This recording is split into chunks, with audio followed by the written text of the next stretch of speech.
দেশের সব বিভাগের কিছু কিছু জায়গায় অস্থায়ীভাবে দমকা হাওয়া সহ হালকা থেকে মাঝারি ধরনের বৃষ্টি বা বজ্রসহ বৃষ্টি হতে পারে বলে জানিয়েছে বাংলাদেশ আবহাওয়া অধিদপ্তর। সেই সঙ্গে কোথাও কোথাও মাঝারি ধরনের ভারী বর্ষণও হতে পারে। ২৭ আগস্ট সন্ধ্যা ৬টা পর্যন্ত দেয়া পূর্বাভাসে এসব তথ্য জানানো হয়।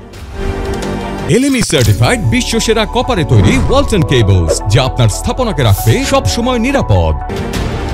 এতে বলা হয়েছে, রংপুর, ময়মনসিংহ, চট্টগ্রাম ও সিলেট বিভাগের অনেক জায়গায় এবং রাজশাহী, ঢাকা, খুলনা ও বরিশাল বিভাগের কিছু কিছু জায়গায় অস্থায়ীভাবে দমকা হাওয়া সহ হালকা থেকে মাঝারি ধরনের বৃষ্টি বা বজ্রসহ বৃষ্টি হতে পারে।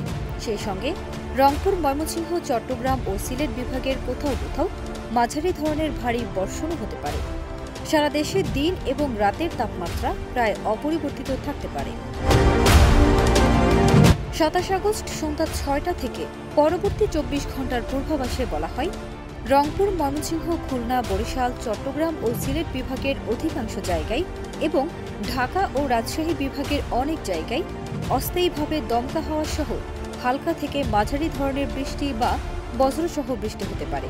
সেই সঙ্গে সারা দেশের কোথাও কোথাও মাঝারি ধরনের ভারী থেকে অতি ভারী বর্ষণও হতে পারে। সারা দেশে দিনের তাপমাত্রা সামান্য কমতে পারে এবং রাতের তাপমাত্রা প্রায় অপরিবর্তিত থাকতে পারে। এদিকে আবহাওয়া অধিদপ্তর জানিয়েছে, মৌসুমী বায়ুর অক্ষের বর্ধিতাংশ রাজস্থান, উত্তরপ্রদেশ, বিহার, পশ্চিমবঙ্গ ও বাংলাদেশের দক্ষিণাঞ্চল হয়ে আসাম পর্যন্ত বিস্তৃত রয়েছে।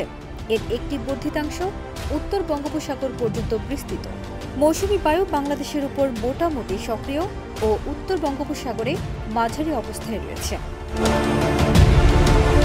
ফারজানা নিকিতা, দেশ রূপান্তর।